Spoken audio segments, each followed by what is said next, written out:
Türkiye'den Örgümü Dediniz kanalımdan dünyadaki tüm dostlara selamlar, sevgiler, saygılar. Bu videomda mozaik tekniği, tığ işi mozaik tekniği ile yapmış olduğum bu güzel çalışmanın nasıl yapıldığını sizlere anlatmak ve paylaşmak istiyorum. Umarım sizler de sever ve beğenirsiniz arkadaşlarım. Böyle battaniye yapabileceğiniz çok güzel bir model olduğunu düşünüyorum. Kırlentler de yapabilirsiniz, çantalar da yapabilirsiniz arkadaşlar. Ortadan başlıyoruz ve büyüyerek gidiyor arkadaşlarım.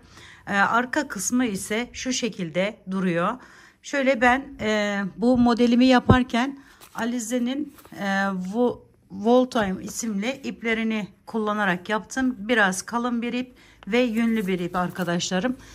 Tığ olarak ise 3,5 milim tığ kullanmıştım bunu yaparken. Şimdi sizlere Alize Cotton Gold'un şöyle biri batik biri düz olan iki ipiyle anlatmaya çalışacağım. Umarım modelimi sever ve beğenirsiniz. Beğeni ve yorumlarınızı alt kısımda yapabilir. Ayrıca halen daha kanalıma abone değilseniz abone olarak destek olabilirsiniz arkadaşlar. Ortadan başlıyoruz arkadaşlarım ve devam edip büyüterek devam edeceğiz. Şimdi öncelikle bu rengimi alıyorum.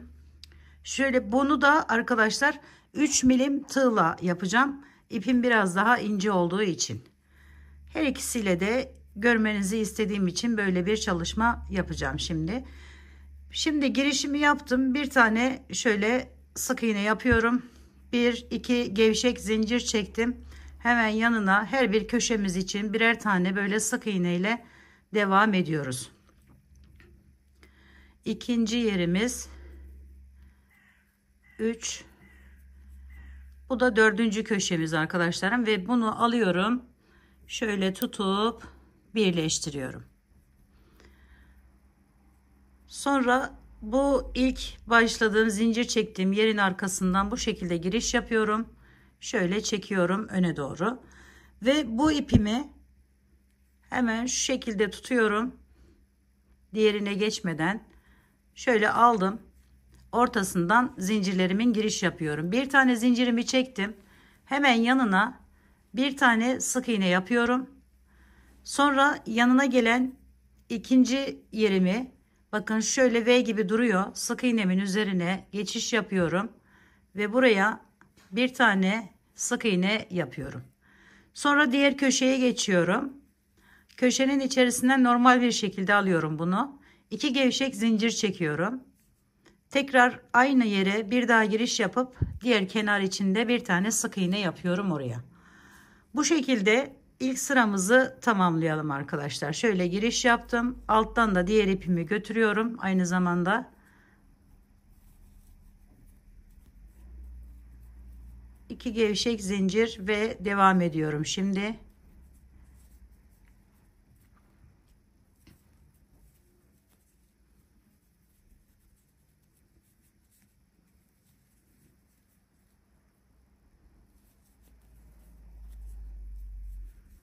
Son yere geldim gördüğünüz gibi 2 tane zincir çektim yine. Buraya giriş yapıyorum. Burayla birleştiriyorum bu şekilde ve diğer ipime geçiyorum. Diğer ipime geçerken arkadaşlarım bakın şöyle şu iki zincirin bir tane şöyle yerinden ön tarafta biri kalacak şekilde giriş yapıyorum. O yüzden gevşek yapın dedim oraları. Sonra diğer ipimi aldım.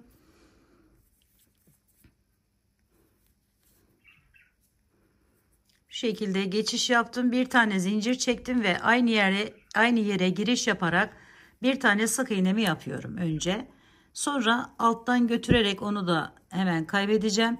Şöyle bakın burada bir, sonra devam ediyorum. 2 3 tane sık iğne yapmıştık aşağıdaki sıramızda.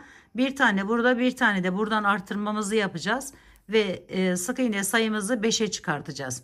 Bu sırada bu ipimizi sadece şunu arkadaşlarım, bunu alırken burada 2 tane zincir çekmiştik. Zincirin hemen burasından giriş yapıyorum.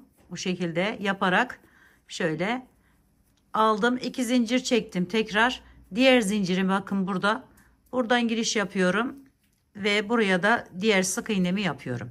Sonra devam ediyorum. 1 2 3 tane buraya sık iğnemi yaptım. 4 5. oluyor aynı zamanda bu. Diğerini saymadan geldik. Şöyle yine zincirin içerisinden giriş yaptım. Bir tane sık iğnemi yaptım. 2 zincirimi çektim. Tekrar diğer zincirimin içerisinden giriş yapıyorum ve buraya bir tane sık iğnemi yaparak devam ediyorum. Şöyle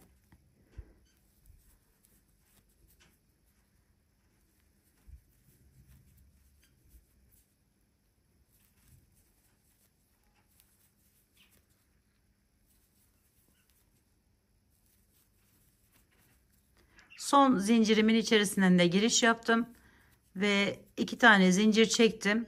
Yine bakın bu kenardaki bir tane zincirle çıkmıştım yukarıya. Oradan giriş yaparak şu şekilde birleştiriyorum. Şimdi diğer ipimi alıyorum hemen. Şöyle bağladım onu. Biraz şöyle bırakıyorum arkadaşlarım. Bakın şu iki zincirli yerden giriş yapıyorum. Şu şekilde. Ben bu arada bu modelin daha farklı bir şeklini de yapmıştım arkadaşlarım. Kanalımda o da mevcut. Ona da bakabilirsiniz. İlkinden bu şekilde tutunduktan sonra hemen yine aynı yere giriş yapıp bir tane sık iğnemi yapıyorum. Sonra bu hemen yanına gelen yerden giriş yaparak bir tane sık iğne daha yapıyorum. Sonra üzerine alıyorum. Bu aşağıda 3 tane yerimiz vardı arkadaşlar. Bir tarafını yapmış, diğer tarafını bırakmıştık. Bu şekilde giriş yaparak şöyle alıyorum ve ikili trabzan yapıyorum 3 tane. 2 ve 3. Sonra bunun üzerine hemen şöyle arkadan giriş yaparak bir tane sık iğnemi yapıyorum. Sonra içerisine giriş yapıyorum. Zincirlerimin arasından şöyle arkadaşlar bakın köşe. Hemen buradan giriş yaptım. Buraya bir tane sık iğnemi yapıyorum. 2 zincir çektim gevşek bir şekilde ve tekrar diğer sık iğnemi yapıyorum. Yanındaki sık iğnemi de yapıyorum. Sonra üzerine alıp buraya 3 tane ikili trabzanla devam ediyorum. 1 2 3. Sonra aynı şekilde diğer kenarları da çeviriyorum.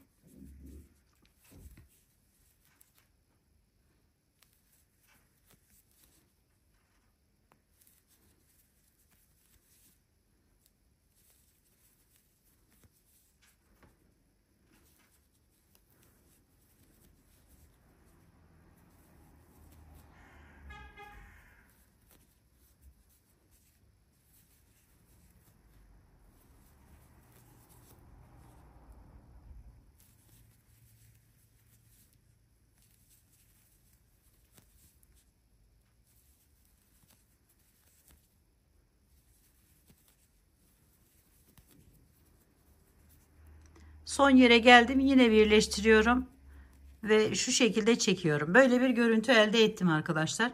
Hemen diğer ipimi alıyorum. Önce normal bir şekilde ona bağladım. Sonra zincirimin içerisinden giriş yapıyorum. Şu şekilde.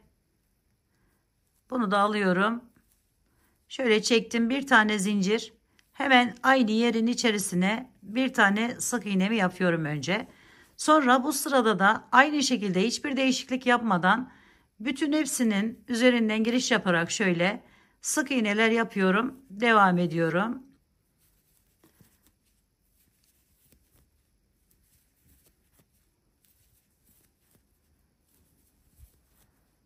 Sık iğne sayım 9'a çıkmış oluyor arkadaşlarım aynı zamanda. Sonra 2 zincir çektim. Tekrar devam ediyorum. Hiç ikili trabzan yapmadan bu şekilde yaparak bu sırayı tamamlayacağım.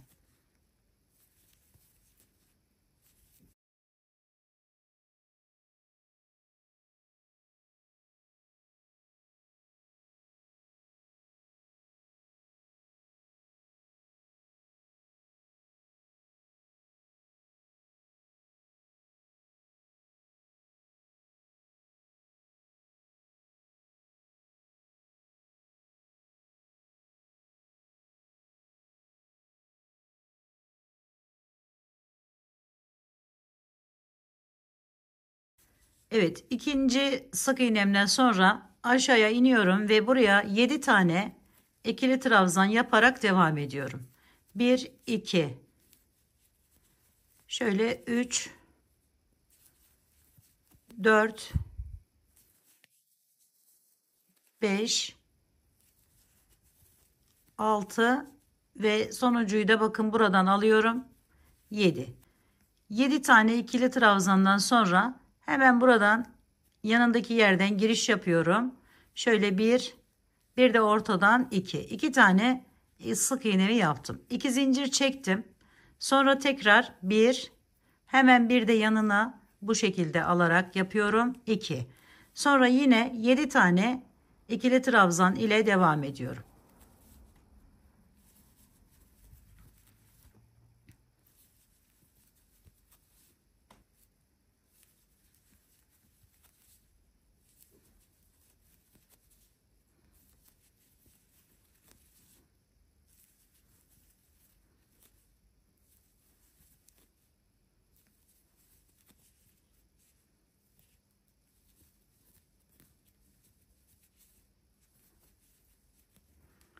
Evet arkadaşlar, bu şekilde hepsini yapalım. Diğer iki kenarı da.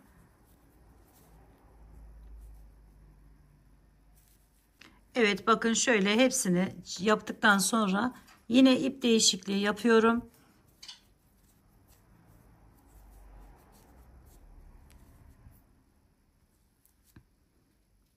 Ve yine hiç ikili trabzan yapmadan bir alt sırada yaptığımız gibi hepsinin üzerine sık iğne uygulayarak bu sırayı tamamlıyoruz arkadaşlar. Şöyle hepsinden sık iğne yaparak geçiyorum.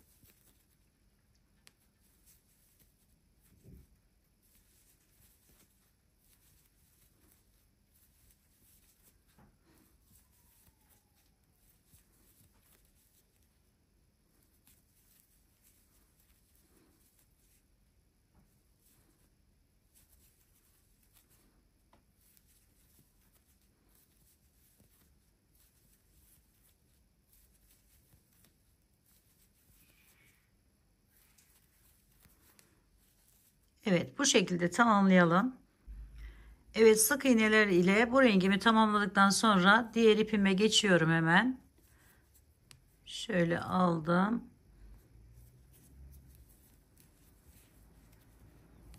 Birinci sık iğnemi yapıyorum.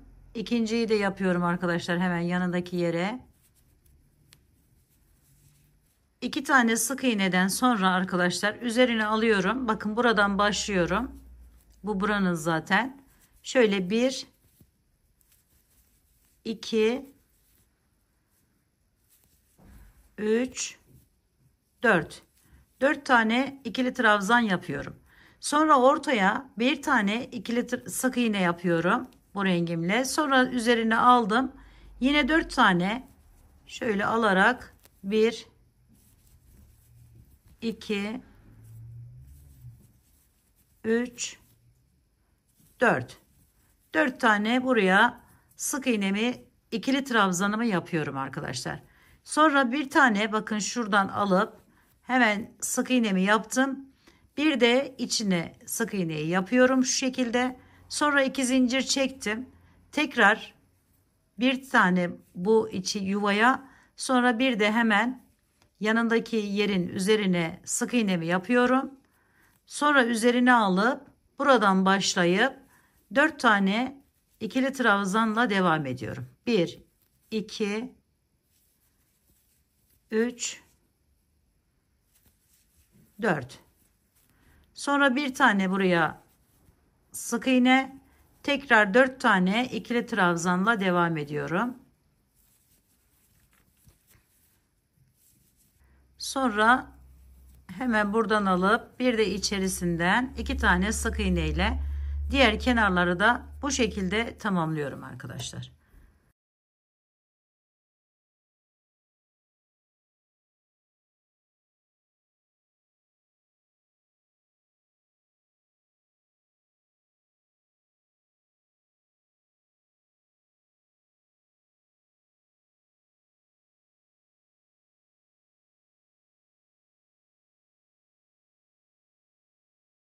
Şimdi arkadaşlarım diğer rengime geçiyorum.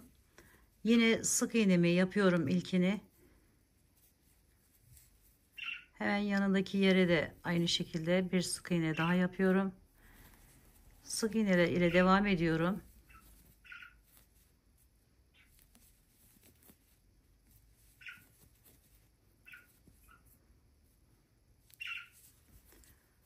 Evet, boş bıraktığımız bu bir tane yere bir tane ikili trabzan yapıyorum ve buraya başlamış oluyoruz arkadaşlar. Sonra yine sık iğneler ile devam edip bu kenarı tamamlıyoruz.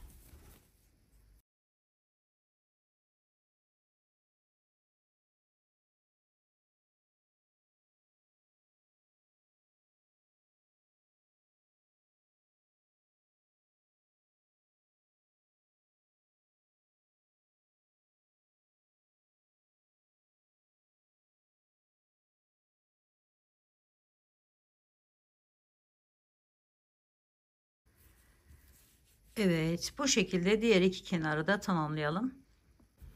Evet, diğer rengimi bağladım. Sık iğnemi yapıyorum birinciyi. İkinciyi de hemen bir alttakinin üzerine bu şekilde yapıyorum. Sonra üzerine aldım. Aşağıya iniyorum. Bakın buraya. Buraya 1, 2.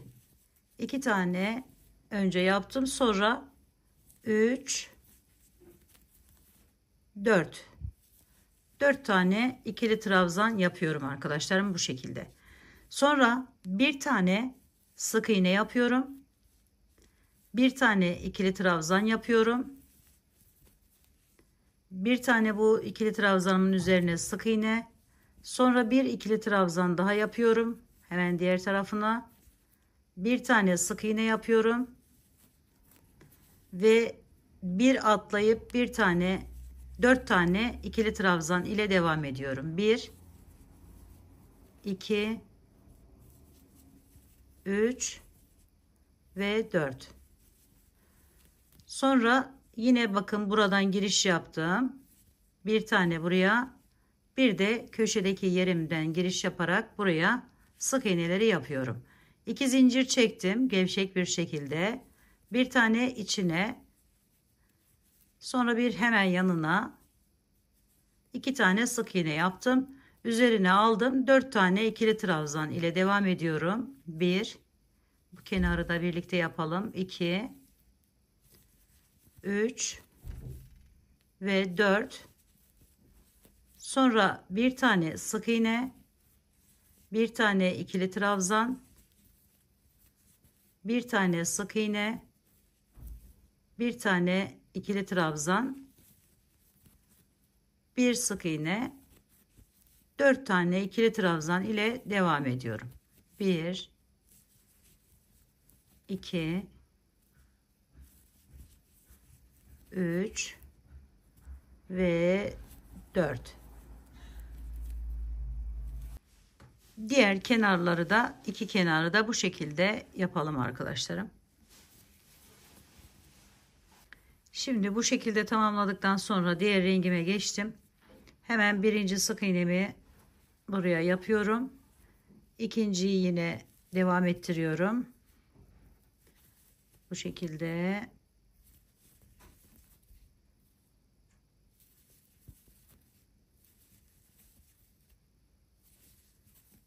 Şimdi bir alt sırada bıraktığımız bu boşluktan giriş yaparak buraya ikili trabzan yapıyorum. Sık iğne yapıyorum. İkili trabzan yapıyorum. Sık iğne yapıyorum. İkili trabzan yapıyorum.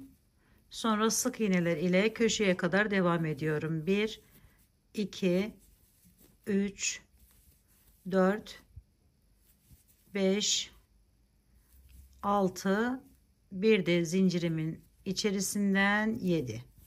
7 tane sık iğne ile geldim. 2 zincir çekiyorum. Tekrar 7 tane sık iğne ile devam ediyorum. 1,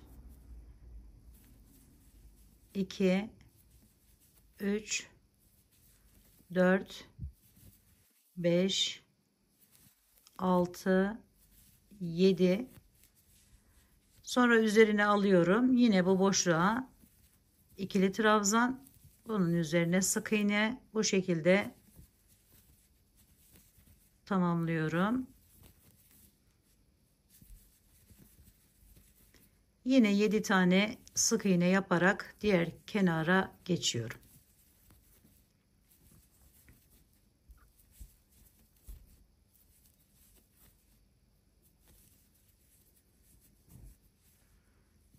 Evet, bu şekilde diğer iki kenarı da tamamlayalım. Evet, tamamladım arkadaşlarım, bakın. Şimdi diğer ipime geçtim ve ilk sık iğnemi yaptım. Sonra hemen yanındakinin üzerine bir tane daha sık iğnemi yapıyorum. Sonra üzerine aldım. Buradan giriş yaparak şöyle 1 2 3 ve 4 tane yine ikili trabzanımı yaptım ve hemen sık iğnemi yapıyorum. Sonra ikili trabzanımı yapıyorum. Bir sık iğne, bir ikili trabzan. Diğer yerim için bakın şu üçüncü basamağa geldik. Şuraya geldik. Orayı yapmak için şu şekilde boşluk bırakıyorum buraya. Sonra sık iğneden sonra hemen bir ikili trabzan daha. Sonra sık iğne, ikili trabzan, sık iğne, bir ikili trabzan daha yapıyorum.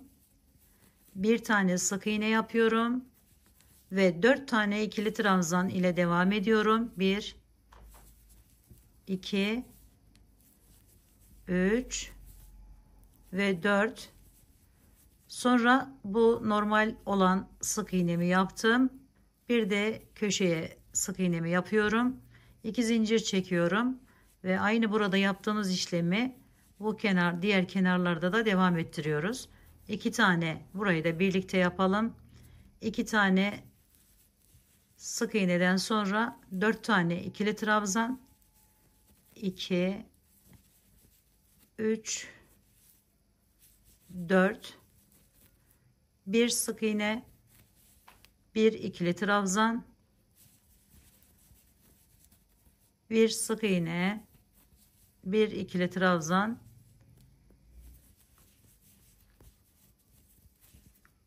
bir sık iğne, bir ikili trabzan şeklinde devam edelim.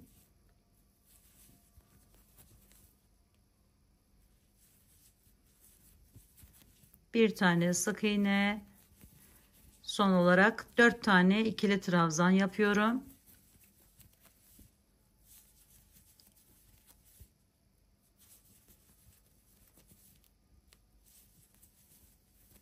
Sonra 2 tane sık iğne ile bu kenarı da tamamlamış oluyorum. Bakın şu şekilde diğer iki kenarı da aynı şekilde yapalım. Bu sırayı bu şekilde tamamladıktan sonra yine aynı bir önceki sıradaki gibi arkadaşlarım, sık iğneler ile geliyorum.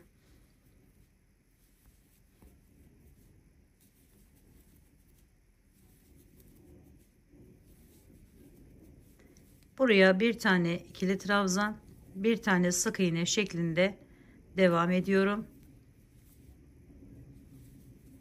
5 tane bu şekilde yer yapmış oluyoruz böylelikle.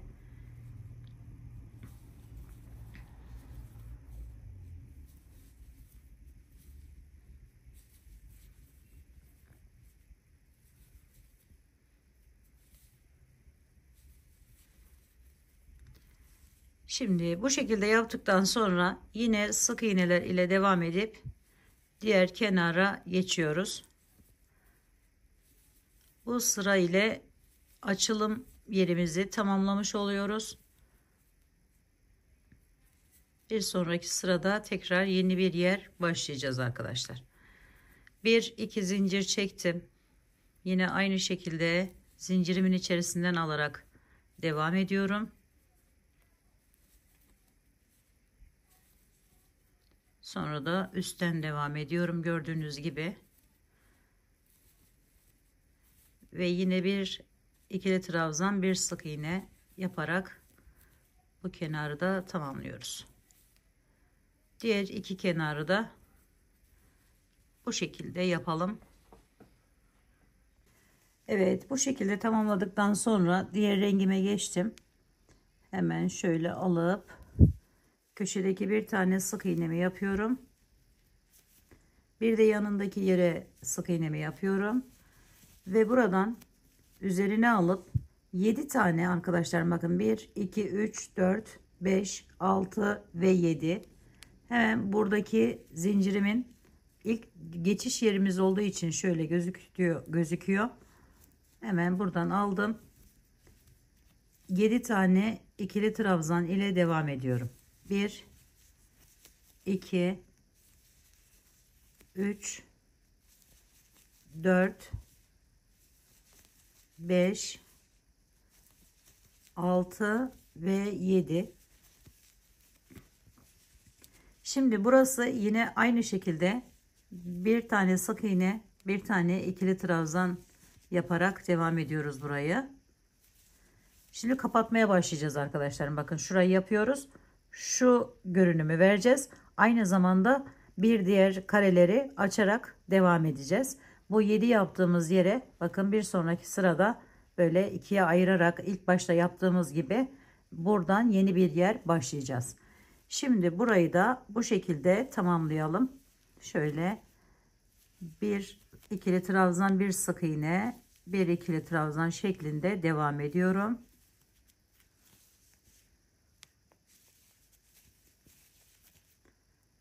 Bir tane sık iğnemi yaptım. Sonra üzerine alıp 7 tane ikili trabzan ile devam ediyorum.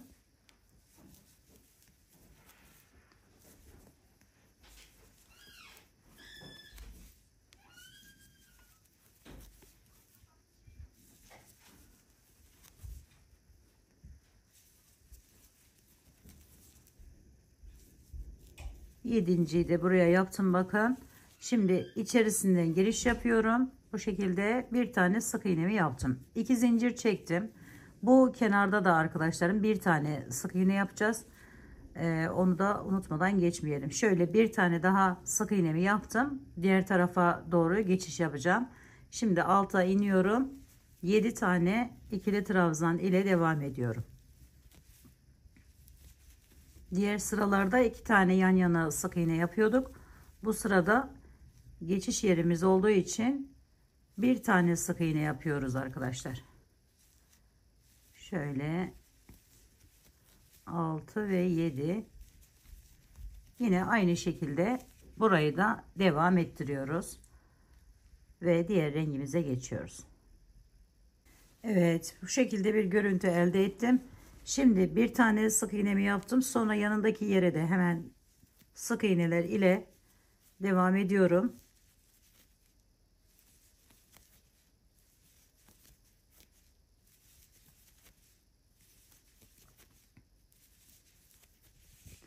Burayı kapatacağım için arkadaşlarım bunun üzerine de sık iğne ile geçiyorum.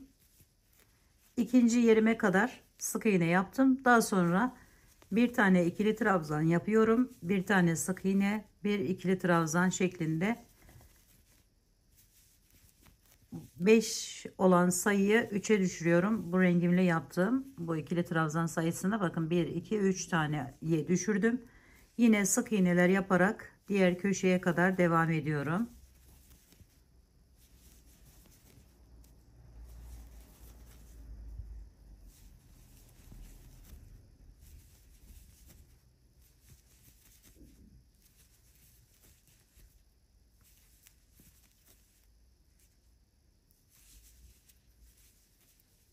İki zincir çekip yine aynı burada yaptığımız gibi diğer kenarları da tamamlıyoruz.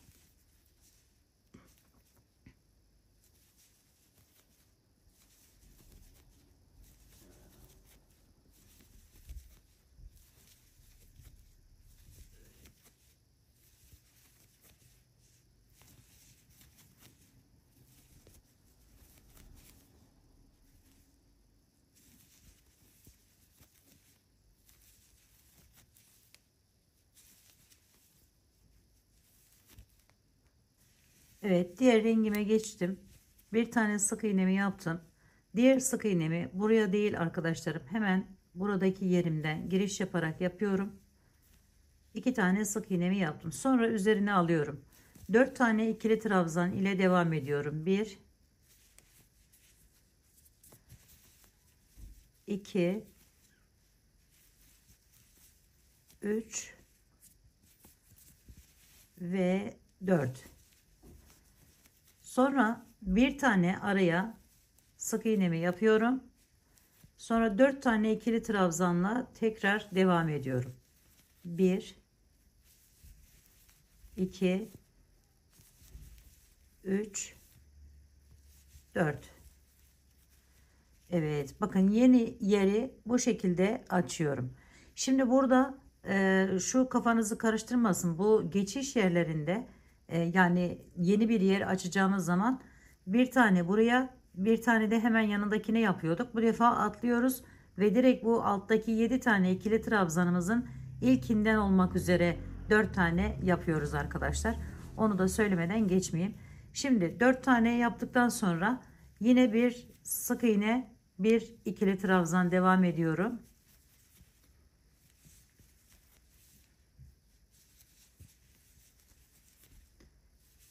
Sık iğnemi yaptım.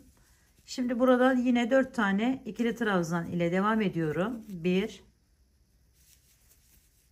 2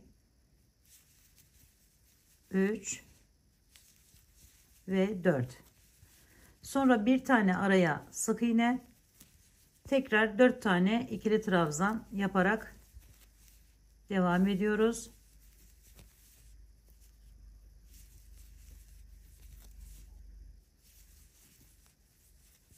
Şimdi bir tane buraya, bakın şuraya da yapmamız gerekiyordu, onu atlıyoruz. Bir tane buraya sık iğne yapıyorum, bir de içine hemen sık iğnemi yapıyorum. Sonra 2 zincir çektim, tekrar devam edeceğim. Şimdi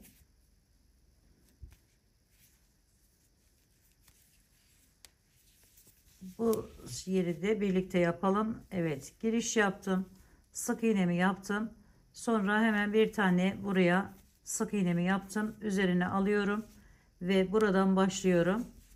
4 tane ikili trabzan ile devam ediyorum. İpimiz izin verirse tabii. 2 yaptık, 3 ve 4. Sonra bir tane sık iğne, tekrar ikisi buradan, ikisi de bunun üzerine 4 tane ikili trabzan ile devam ediyorum.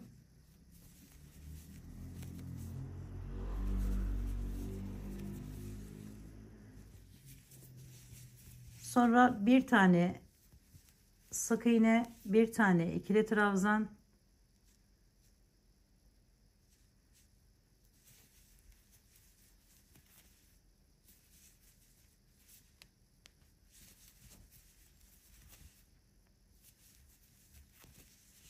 yine 4 tane ikili trabzan,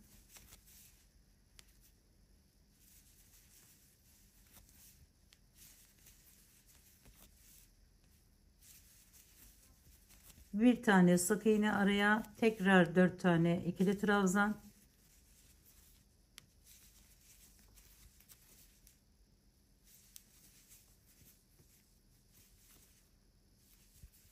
iki tane sık iğne ile devam ediyorum. Diğer kenara geçiyorum arkadaşlarım.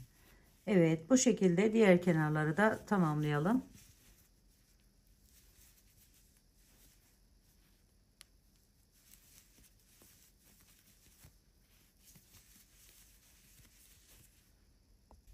Bu şekilde tamamladıktan sonra arkadaşlarım diğer rengime geçtim.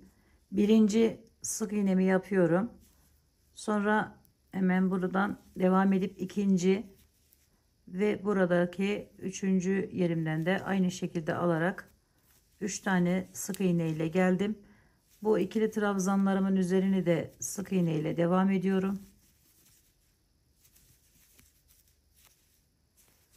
Sonra buraya geldiğimizde üzerine aldım ve buradan giriş yaparak buraya bir tane ikili trabzan yapıyorum. Yine devam ediyorum sık iğneler ile 1 2 3, 4, 5, 6. 6 tane sık iğnemi yaptım.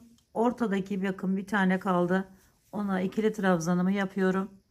Sonra yine 6 tane sık iğne ile devam ediyorum. 1, 2,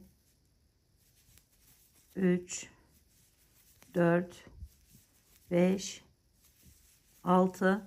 Üzerine bir aldım ve buraya yine bir tane ikili trabzanımı yapıyorum.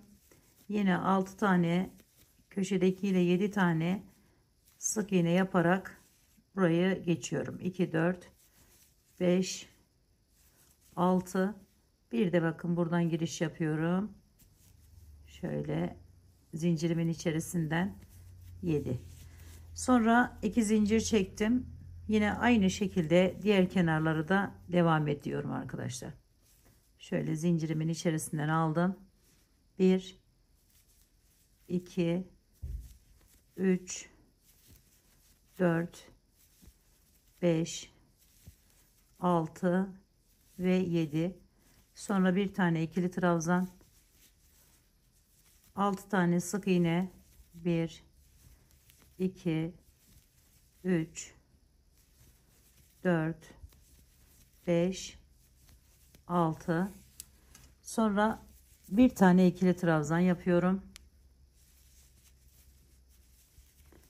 Sonra yine 6 tane sık iğne ile devam ediyorum.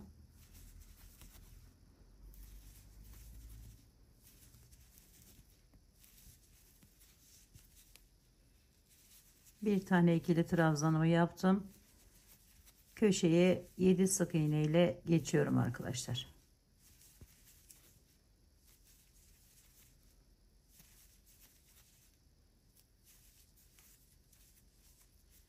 Evet, bu şekilde de bu iki kenarı tamamlayalım.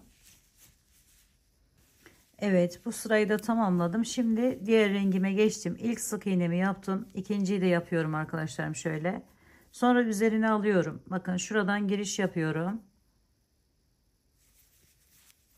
1, 2, 3, 4. 4 tane ikili trabzan ile geldim. Bir tane sık iğne yapıyorum.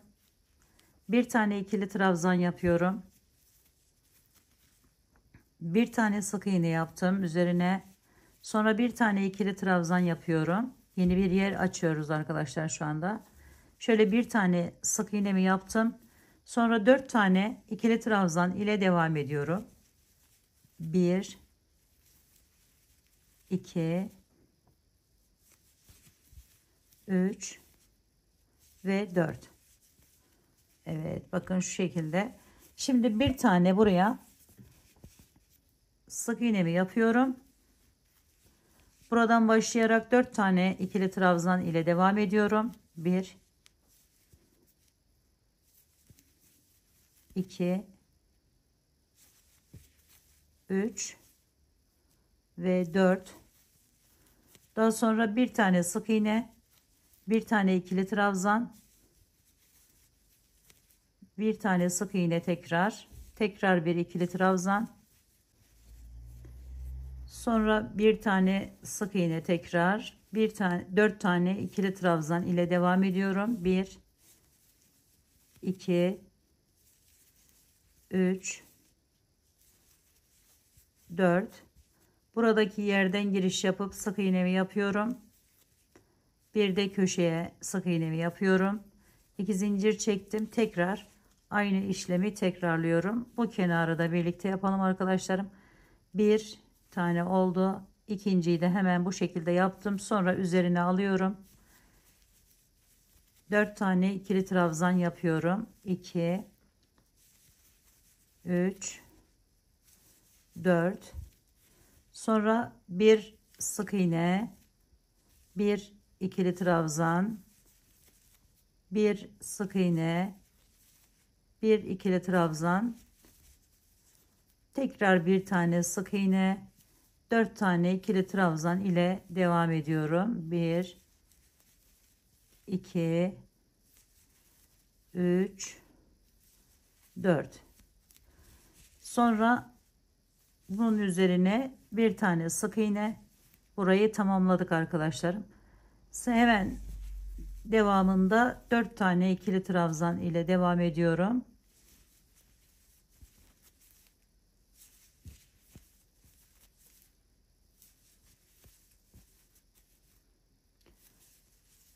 Sonra bir tane sık iğne, bir tane ikili trabzan şeklinde devam ediyorum.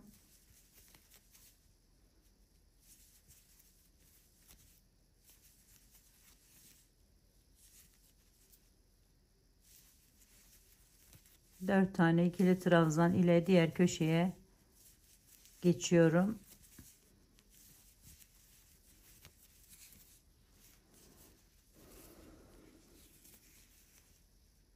Sık iğnemi yaptım. İkincisini de içerisine yapıyorum. 2 zincirle diğer tarafa geçiyorum arkadaşlar. Diğer iki kenarı da bu şekilde tamamlıyorum. Evet arkadaşlarım, bakın şöyle görüntü elde ettik. Şimdi diğer renk ipime geçiyorum hemen.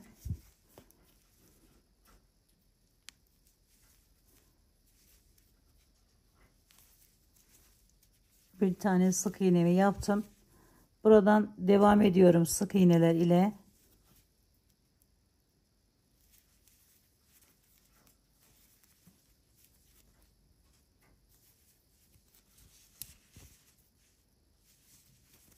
Yedi tane sık iğne yapıyoruz arkadaşlar, bir alt sıradaki gibi. Sonra üzerine alıp bir ikili trabzan, bir sık iğne şeklinde devam ediyorum. Boş bıraktığım yerleri ikili trabzan yaparak tamamlıyorum.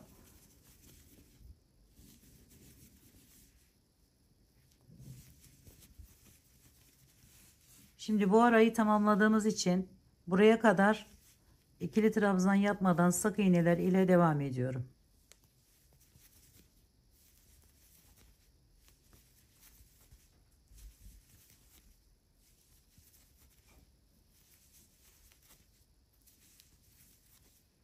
Toplamda 9 tane sık iğne ile geldim arkadaşlar. Sonra üzerine alıp yine bir ikili trabzan, bir sık iğne şeklinde devam ediyorum.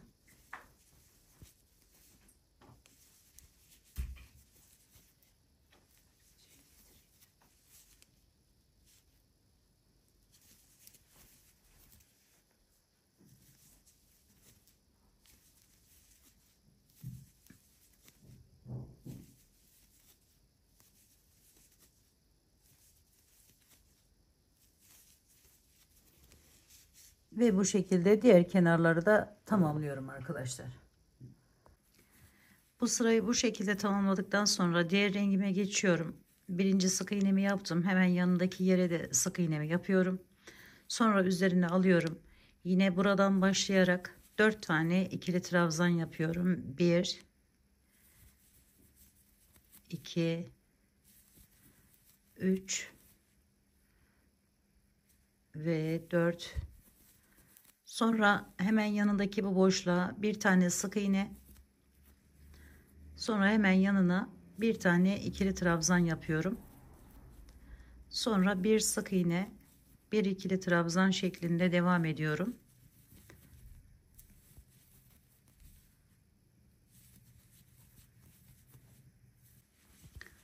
İkili trabzanımı yaptım. Bir tane sık iğne yapıyorum. Sonra üzerine alıyorum. 5 tane buraya ikili trabzan ile devam ediyorum. 1 2 3 4 ve 5. Bakın şu şekilde. Şimdi yine bir tane sık iğne yapıyorum. Bir tane ikili trabzan yaparak bu şekilde bir sık iğne, bir ikili trabzan yaparak devam ediyorum.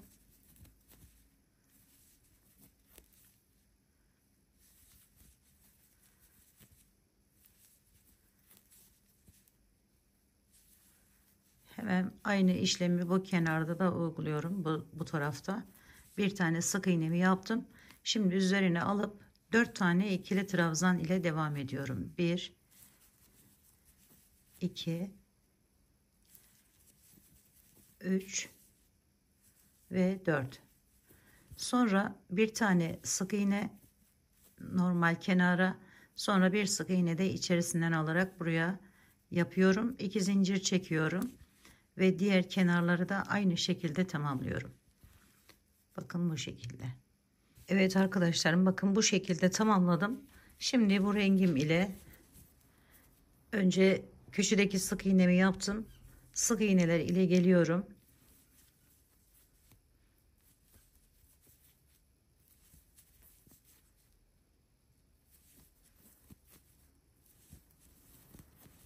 Ve bu boş bıraktığım yere 5 tane ikili trabzan yapıyorum bu rengimle. Bir ikili trabzan, bir sık iğne, bir ikili trabzan, bir sık iğne şeklinde devam ediyorum. Bunların sayısı 5 olacak arkadaşlarım. İkili trabzan sayımız ve modelimizin tam orta kısmına gelmiş oluyoruz böylelikle. Şöyle yapalım, devam edelim.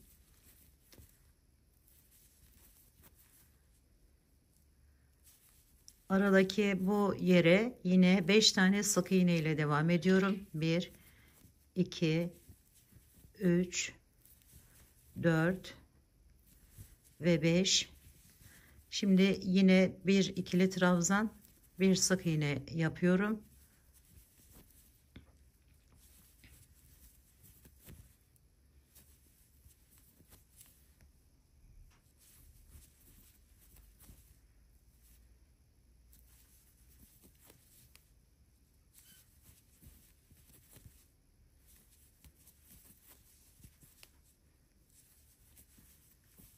Sonra sık iğneler ile devam edip diğer kenarları da bu şekilde devam ettiriyoruz arkadaşlar.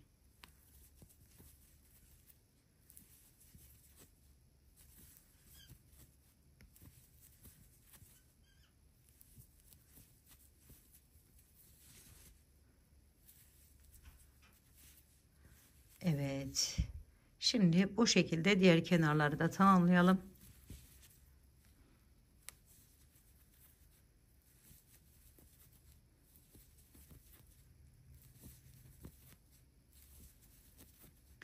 Evet, şimdi bakın şöyle bir görüntü elde ettik.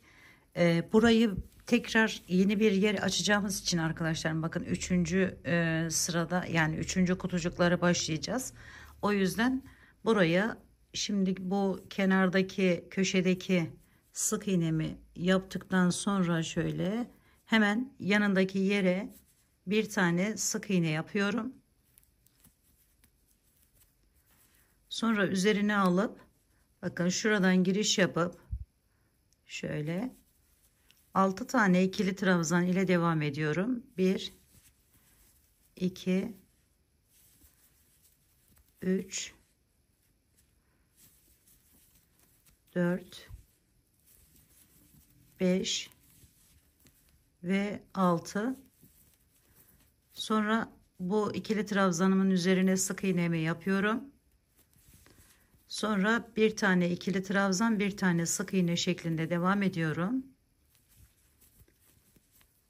Burası arkadaşlarım tıpkı ilk başta yaptığımız gibi, şurası gibi yeni yer açacağız. Aynı şekilde buradan bu tarafa doğru devam edip artık bu karelerimizi kapatacağız. Aynı diğer tarafta yaptığımız gibi bu sırayı birlikte yapalım. Şöyle devam ediyorum. Bir ikili trabzan, bir sık iğne şeklinde. Bakın buraya geldim. Şöyle alıyorum. Bu 5 taneye yine 5 tane ikili trabzan yapıyorum arkadaşlarım. Bir sonraki sırada şöyle açayım, yaklaştıralım. Şimdi şuradayız arkadaşlar. Bakın 5'in üzerinde yine 5 tane ikili trabzanımız var. Sonra 4'ünü bu tarafa, ikisini bu tarafa, ikisini bu tarafa ayırıp ortadan yeni bir yer açarak diğer karelere devam ediyoruz arkadaşlarım. Şöyle bu sırayı birlikte yapalım.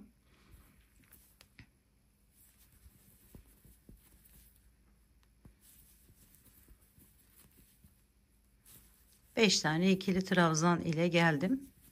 Gördüğünüz gibi. Sonra bir sık iğne, bir ikili trabzan şeklinde burayı devam ettiriyorum.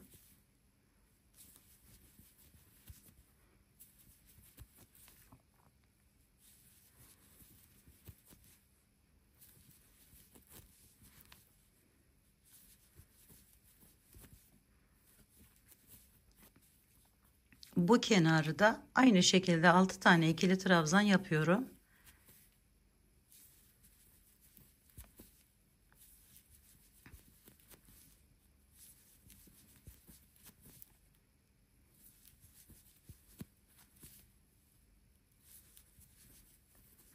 Sonra bir tane sık iğne normal yerine, bir de köşeden alıyorum. 2 zincirle devam ediyorum arkadaşlar. Şimdi diğer rengimi de aynı şekilde, aynı burada ne yaptıysak o işlemi tekrarlıyoruz arkadaşlar. Bu üzerini de burada gördüğünüz gibi zaten ayırmıştık bu yerden.